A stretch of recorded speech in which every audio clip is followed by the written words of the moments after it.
여러분 안녕하세요. 도감법TV의 도정환회계사입니다. 상법에는 법원이 직권으로 명할 수 있는 규정들이 몇 가지 있는데요. 시험에서는 이게 직권으로 가능한지, 청구가 필요한지가 정답을 가르는 포인트가 됩니다. 예를 들어서 이런 문제죠.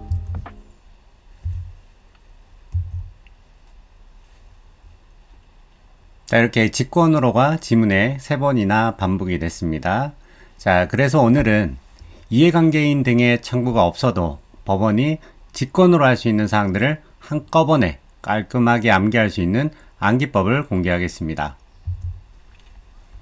그럼 상법에는 직권으로라는 표현이 몇 번 나올까요? 무려 8번이 나옵니다. 이걸 한 번에 외우는 앞글자가 바로 장혜선 씨가, 여자분이네요. 장혜선 씨가 직권으로 사비로 청산했다입니다. 장은 상업장부의 제출이고요. 한 가지가 있습니다. 해는 해산명령과 관련된 것이고요. 2가지가 있습니다. 선은 선임과 관련된 내용인데요. 3가지가 있습니다. 그리고 사비는요, 사채권자 집회의 인가비용을 얘기합니다. 그리고 청산은 외국회사 영업소의 청산입니다. 그래서 한 가지가 있습니다. 장에 1개, 해에 2개, 선에 3개, 사비에 1개, 마지막으로 청산에 1개에서 총 8개입니다. 자, 그러면 하나씩 조문을 살펴보겠습니다.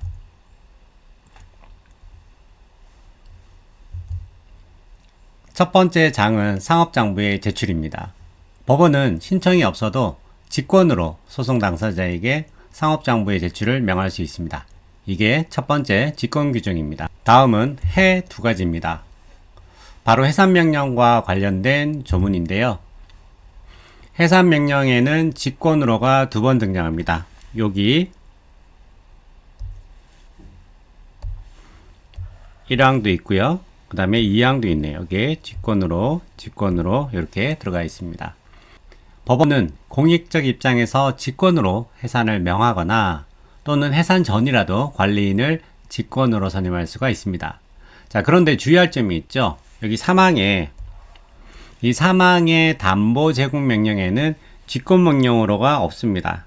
회사의 청구, 이해인의 청구 이렇게 들어가 있죠. 왜냐하면 이건 공익이 아니라 회사의 사익적 방어 수단이기 때문입니다. 그래서 직권 발동이 안 되는 겁니다. 이 조문이 바로 처음에 보여드렸던 2017년 CPA 기출문제와 관련된 규정인데요. 다시 한번 보겠습니다. 자, 일단 해산명령 규정에는 직권으로가 2번 나오는데 이 10번 문제에서는 3가지 지문에서 직권으로가 나와 있네요. 자, 그렇다면 한 가지는 틀린 지문이 되겠죠? 1번은 해산명령이니까 맞고요. 해산명령 이렇게 되어 있으니까 맞고요. 그 다음에 4번은요. 여기 담보가 들어가 있네요. 담보는 직권으로가 안 된다라고 했죠. 그래서 얘는 틀린 표현이 됩니다. 그 다음에 5번은요. 해산명령 전이라도 회사재산의 보전을 위하여 관리인의 선임을 청구할 수 있다라고 했기 때문에 얘는 맞는 표현이 되는 거예요. 그래서 1번과 5번은 맞고 4번은 틀린 지문이 됩니다. 네 번째 직권 규정은 선입니다. 선은 선임을 줄임말이고요. 3가지가 나오는데 첫 번째가 법원의 청산인 직권선임입니다. 해산 원인 중에 한 명 합자회사가 그 사원이 1인이 되거나 법원의 해산명령, 해산 판결로 해산한 경우 법원은 직권으로 청산인을 선임할 수 있습니다. 그리고 선임 2번째 규정은 총회 의장의 선임입니다. 3% 이상 주식을 가진 소수주주가 임시총회를 청구했는데 이사회가 안 열어주면 그 주주는 법원 허가로 직접 총회를 소집할 수 있죠. 이때 총회 의장은 법원이 직권으로 선임할 수 있다는 규정입니다. 자, 선임 중 마지막 3번째 규정은 이사회 의장의 선임입니다. 집행임원이 이사회 소집을 청구했는데 또 이사가 응하지 않으면 법원 허가로 이사회가 열리게 되고 이때 법원이 직권으로 이사회 의장을 선임할 수 있습니다. 결국 총회 의장 선임과 같은 구조죠. 즉 소지권자가 불응할 때 법원이 개입한다는 맥락입니다. 일곱 번째 직권 규정은 사비입니다. 사채권자 집행의 결의는 법원의 인가가 있어야 되죠. 그래야 효력이 있습니다. 자, 그런데 그 인가 비용을 누가 내느냐? 원칙적으로 회사가 부담하지만 법원이 직권으로 따로 부담자를 정할 수 있다는 규정입니다.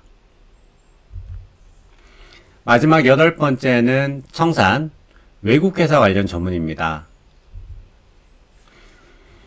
외국회사가 불법 목적 등으로 영업소를 설치한 경우에 이해관계인이나 검사의 청구로 영업소 폐쇄를 명할 수 있습니다. 하지만 주의할 게 있죠.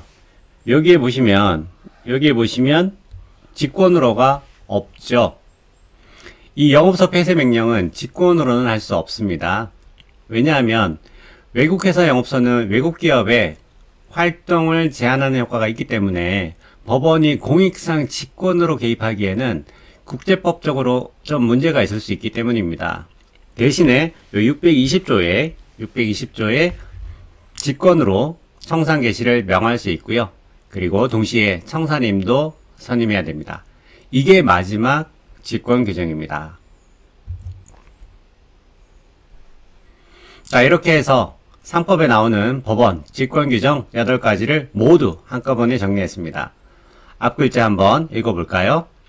장혜선 씨가 직권으로 사비를 청산했다.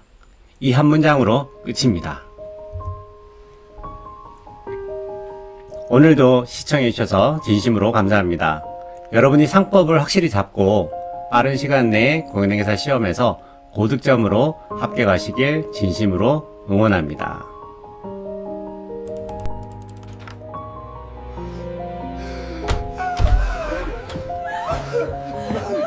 My son.